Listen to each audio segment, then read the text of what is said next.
This is my 10th year in Bitcoin, and it's going fine, but it could be better. I almost made the title of the video, the Bitcoin ETF finally makes Bitcoin useful. But the problem with that is too many of kind of my OG friends or kind of my niche audience down friends would have a lot of offense to that. A lot of offense to that. They would read the title and all of them, not like there's a giant amount of them, but the few of them that read the title and respond would respond negatively about that. And right in that is the problem. Do the bags look good? I just hung both these things up. I hung up the shelves and hung up the bags. I think they look pretty good. But yeah, so 10 years of buying Bitcoin, 5 years of working for different Bitcoin startups and doing Bitcoin meetups. And there's still this ginormous issue of the niche audience and the broad audience. The niche audience and the broad audience. And it comes across in everything. The content that gets produced, and the products that get made, and the general opinions about Bitcoin among the broad audience, and the general opinion about Bitcoin among the niche audience. I'm realizing the older that I get that this isn't a unique thing just to Bitcoin. Like just because Bitcoin was a wave of a new thing that I caught and I have been fortunate to participate in, doesn't mean that the concept of everything that's happening is new or whatever. And so that gives me some relief. And it's because, look, when I started this whole thing, we didn't have kids. We didn't have a mortgage. I didn't have a backyard office, but now I do. And life is increasingly more complicated. And I need Bitcoin to just work. I need it to just work. I'm big on personal finance, and I need Bitcoin to move deeper and deeper into my personal finance stack without having to manually do and remember and jump through all these hoops. I was listening to Brian Johnson on Pirate Wires. He's the don't die guy, big in the longevity or whatever. And I'm whatever about longevity, but he kept saying this thing in the podcast about how people adopt technology that benefits them, period. People will adopt technology that benefits them, period. And there's all these people that'll run their mouth about the safety of it or whatever. And there's all these people that will run their mouth about which technology is gonna win. But people adopt technology that makes their life better.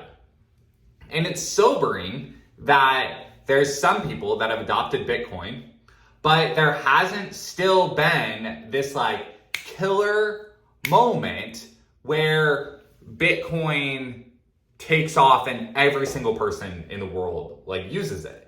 And I've listened to lots of words, and I've listened to lots of podcasts, and I've said lots of words about this supposed moment or what I promised myself I wouldn't comment on just the meta of things, but it's raining today, and it just there's just a whole general mood or vibe. I don't know if it's coming across to you in the video, but yeah, it's just a very rainy, reflective day. I've also been, this is completely now commenting on the meta of things, but I've also been watching lots of YouTube best practices, and it's all about just, my channel does okay for search, solar search terms, and even Bitcoin mining now, solar Bitcoin mining is starting to do a little bit, but as far as general browse traffic, it's not quite there yet. And so being a better narrative storyteller and being interesting is something that I've been watching a lot of things on. I've really, honestly, it's been cool. I've been very thankful to kind of be able to make content on the in-house side of things for companies, and then also on my own. This past 2023 was the first time that my own personal channel, I feel hit any sort of just a little bit of a breakout of having an actual vibe and an actual brand attached to it. And this is honestly a real open experiment on just, can simple Bitcoin talking head perspective, does anybody care? Does anybody care? Connected to the broad versus niche audience thing.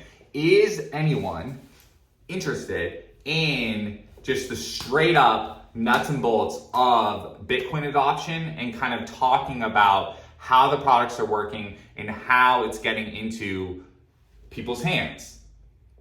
Like, here's something I actually think about. Here's the future that I'm thinking about.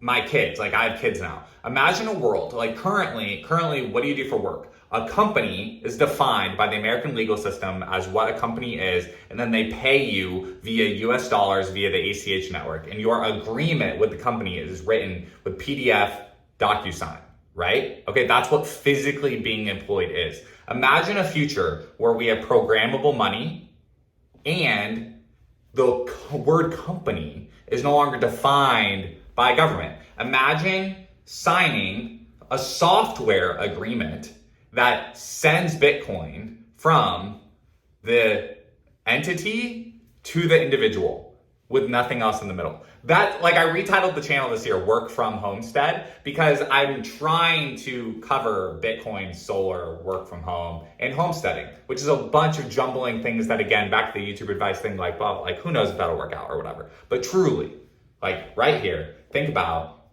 that future.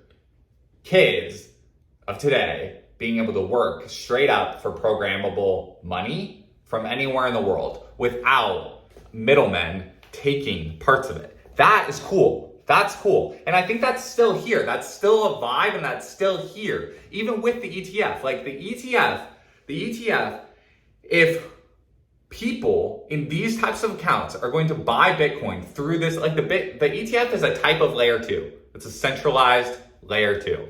Okay?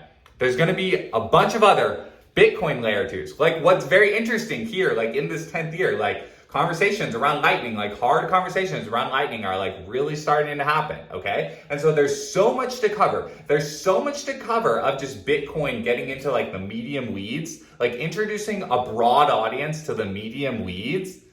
That is like, if you're here watching right now, that's my goal. Like introducing Bitcoin, the medium weeds of Bitcoin to a broad audience.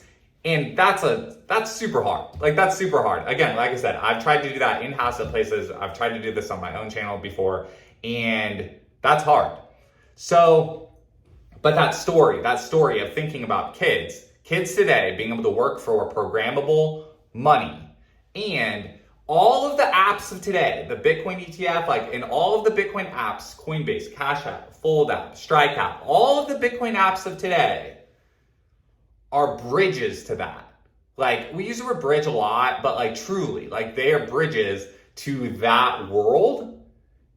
And that world is positive. The world of programmable money, the world of money not controlled by middlemen, is positive for our kids. We're gonna look back at dollars, and it's gonna be like looking back at smoking. Just like obviously not good for you. Just straight up obviously not good for you, that we would have a small group of centralized people choosing the value of money for the entire world. Having it run on open source software that everyone can see and everyone can understand is positively better for the world. And Bitcoin, a little bit at a time, is continuing to break out to more and more people.